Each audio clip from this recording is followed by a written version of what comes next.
Oh man, imagine the wedding in this weather. That will be a huge bummer. This cannot happen.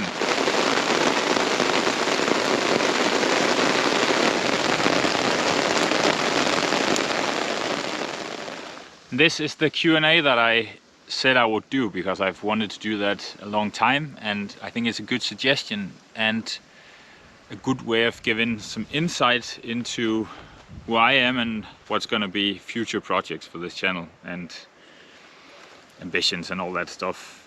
The first question is, can you elaborate on the B&B part you mentioned earlier in earlier videos? I can, because that was actually one of the reasons we moved to Italy, was the dream of running an Airbnb or a bed and breakfast where I appreciate good baking. I like baking my sourdough breads. But as time has passed and I've been working all my projects, I'm a bit afraid that running a bed and breakfast would just turn into a job again, which is what I'm trying to escape here. And I really enjoy my everyday life now with endless projects, as I sometimes say. It's both the different phases you go through with a project where it be very frustrating, you have to figure something out, you have to be creative. Maybe that will change when we start working on the cabins, but that's another story. No, on the old stables, I mean.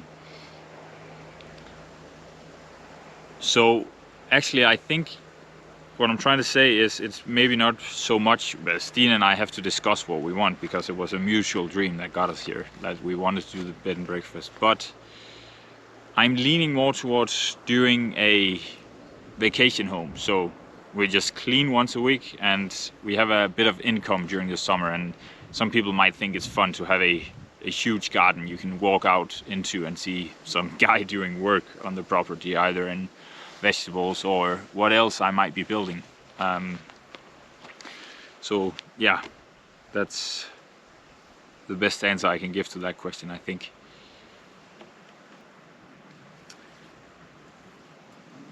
Next question is, do you have a job on the side? And I can say no to that. We'll see how long it lasts, but I've made some good savings from flipping an apartment back home in Denmark, second largest city, Aarhus, and yeah, I've just put a lot on the side while I've been working, because for me, like, a good savings account is sort of freedom. I'm not so materialistic, I don't want to buy a lot of stuff, so right now I'm just using my savings to buy my freedom here and do what I actually want. I of course hope that I can create some income through this, so I don't have to go back to a regular 9-to-5 job. But if we're gonna start a family at some point and we run out of money, I of course have to go back.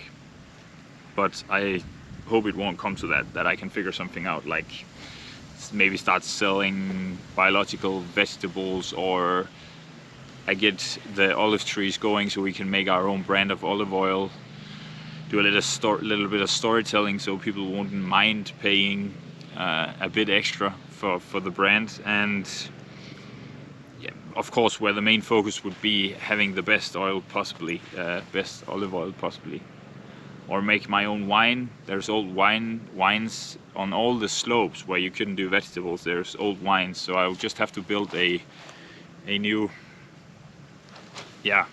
support for them to grow, and I think I could get a wine production going as well. So there's a lot of ideas in my head floating around, but right now I just hope I can stretch my money as long as possible and really do what I love here every day. So yes, so I don't have any work right now. Do you plan to expand the growing area or try different variations?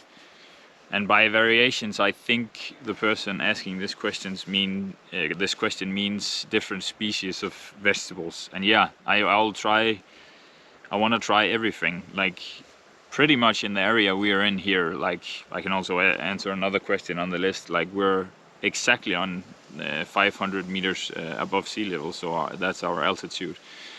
And we have a very long growing season, and you can do kale in the winter. So one of the big dreams as well with this place and moving out from the big city here to Italy is also to live off the land and try to become 100% self-sufficient. That's one of my dreams, and get good at conserving and all that's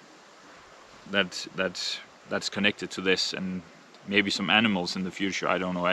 Definitely chickens after the wedding is one of my top priorities. I would love to make my own eggs.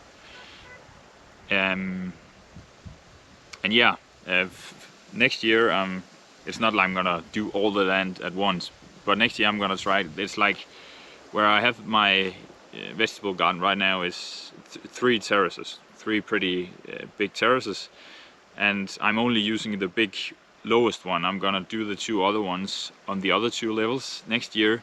So, and I'll get started in better time because I don't have the house hanging over my head preparing, because we had to be out of the place we rented before moving here.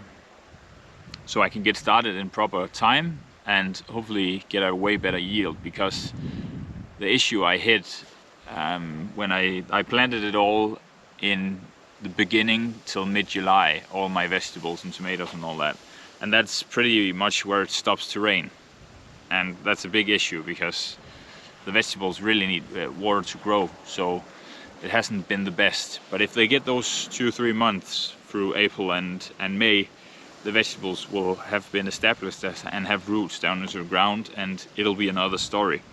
So that's definitely my ambition to expand the growing area and really learn as I go how to grow vegetables. So yeah, and do my own fertilizer through all the plant matter I discard and make a compost pile. That's a weird little dream of mine, but I've, while living in the city, been thinking a lot about having one of those, so I'm very excited to have one. Why did you move to Italy?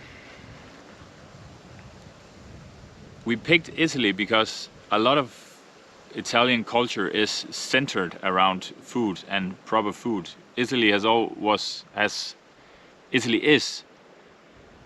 the first country to ban artificially grown meat, lab-grown meat, which I don't even know if it's a good or a bad idea. But really, when you talk to any Italian, food is really king. It's really important that the vegetables are good, the meat are sourced well. It's all about having the best ingredients possible, and I like that philosophy. And also, climate did a big part of the decision. I like that you can rely more on the weather. Pretty funny to say that now that we're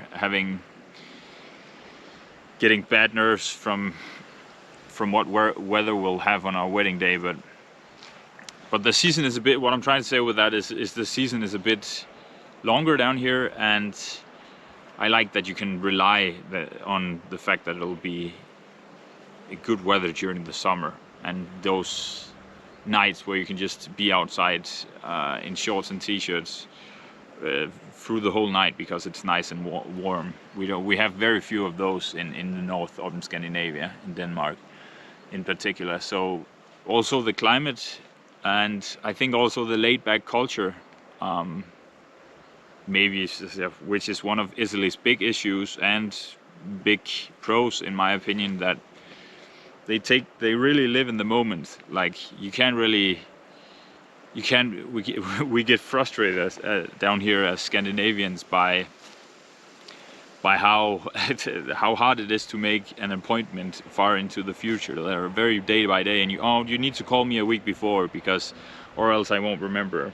And I both like it, and sometimes it frustrates us a lot. But also the culture and the history. This was the center of the Roman Empire. So much history. Not that we have had too much time to go around in Italy and enjoy it, but I hope we find time for that in the future. And also, one of the key differences for me, in contrast to Denmark, is that they still have in the tiniest of cities, it's a small thing, but in the tiniest of cities, they still have these small, cool markets where once a week everybody is at market day, and you can both buy all the fruits and vegetables like that's been matured on the tree, and yeah, it's just a nice community that the city has, even though it's Fivizzano, the biggest city we're close to. It's not that big, so I really enjoy that as well. I hope that answers the question. Will you do more projects on the house? When you say more projects on the house, I would assume you mean the main part we live in now, the part that was livable when we bought the house. And yes, in the future I would, but the main project for me is going to be after the wedding to renovate the 2 old stables that we want to turn into a tiny house of sorts, but it's going to be a big tiny house, so I don't know if I can call it that. But one of the things I'd like to do in the main house we live in now is switch out the windows, because it's just 1 layer glass, and the winters there's a lot of rain and the temperatures they drop. So I'd like to do it more climate efficient, make it more climate efficient and more comfortable during winter. So that's one of the things I would also like to put in. Overhead windows in the roof, but all focus is on the stables right now. And if we're gonna do a rental house, maybe we'll split one of the rooms and turn it into another bathroom, so we have 2 bathrooms. But I don't know if 1 bathroom is enough for a family if they would rent it. It's not a problem for us right now because we're only 2 people, but I don't know if you were, for example, 6 people in the house, might need another one. But not in the foreseeable future. I don't see any projects in the house right now. It really just needed the paint job and a bit of an upgrade in the kitchen, so not right now. It's gonna be all focused on the 2 old stables after the wedding. Where did you pick up all the skills for all your projects? I think I picked it up during my time when I lived at home, in my childhood home, because my father he's been a carpenter. He's been using his hands all his life. He's also been a boat builder, so he has all the tools you can imagine. So and I could just use them if I wanted. So I did all my own projects. I built some speakers for going to festivals, and yeah, all sorts of stuff, gifts for people, and slowly figured out that I really enjoy using my hands, and you just learn as you go. Of course, it's always nice to have my father around, because he knew all the basics, so I could always go ask him. It's good to have someone who's better than you when you're working with your hands and learning new stuff. So I did that a lot, and many of these things I'm just trying my way and see how I go. So yeah, that you can see that in the results. But I think when I get to the 2 old stables, I'll be more detail oriented, because it's actually going to be our home where we live. It's not a tractor shed, so where you don't have to worry about details. But this needs to be well done, the 2 stables. So I'm gonna try to make myself go more into detail, and with work on my finish and proper measuring when I do the cutting of wood, for example. And I plan to build the kitchen myself and everything inside the interior of the house, but we're gonna get help for the roof, because I'm not confident enough in my own skills to do that with insulation, and especially with the overhead windows. I feel like I want help for that. how did you get into bonsai? That would, like a lot of other people, that would be to the fault of the COVID pandemic, because we lived back in Aarhus, and you just get frustrated sitting behind four walls in a small apartment. And I would take these break tours out to my father. He lived sort of on the countryside, but in a neighborhood with a big garden. We did a lot of hikes and started looking at small trees, I think, and thinking to ourselves, can we dig these up? And we just started taking a shovel with us when we went hiking, and then dug them up. You have this thing called in bonsai called yamadori, where you can fast track a bonsai tree a bit. Not that I'm good at it or I have a good tree yet that I'm satisfied with, or you could enter into a competition. I'm not saying that, but yamadori is that you go find a tree in nature that has a well-established trunk, and you dig it up and do everything you can to make it survive. You do it in the spring or the autumn, and that's how we got into it. We just did cool hikes, did a lot of talking. I think we really bonded during that time, so something positive came out of it, and I got into this amazing hobby which just keeps expanding and expanding, and which I really hope to have more time to after the wedding, because the last 3 months has just been all about preparing for the wedding. So yeah, that's how I got into bonsai.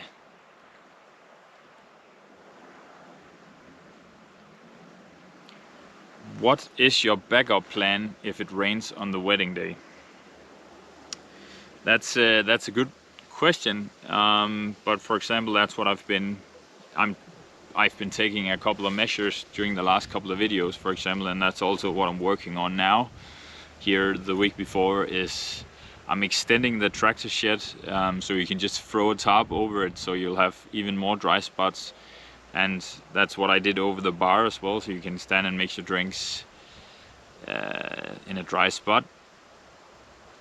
And I sealed all the holes in the original tractor shed, just so we have a couple of places to stand if it rains, so we don't all have to stay under the pergola, which we already bought the tarps to put over the pergola, but if it doesn't rain, we won't unpack them, and we can return them. And if it rains and we have to put all up those tarps, I'll also have to put some sticks in the middle, because I can't find another way for the longest poles, the bamboo poles, to support the weight of the water. It'll sort of make a bend on the middle, and at some point they'll break from the weight of the water. So I have to, if it rains, if we can see when we get even closer to the wedding, if it decides to rain, we need the support in the middle, so the water will run to the sides. But still, fingers crossed it won't happen. So that's the measures and preparations I've taken to ensure we can still have a great day if it rains.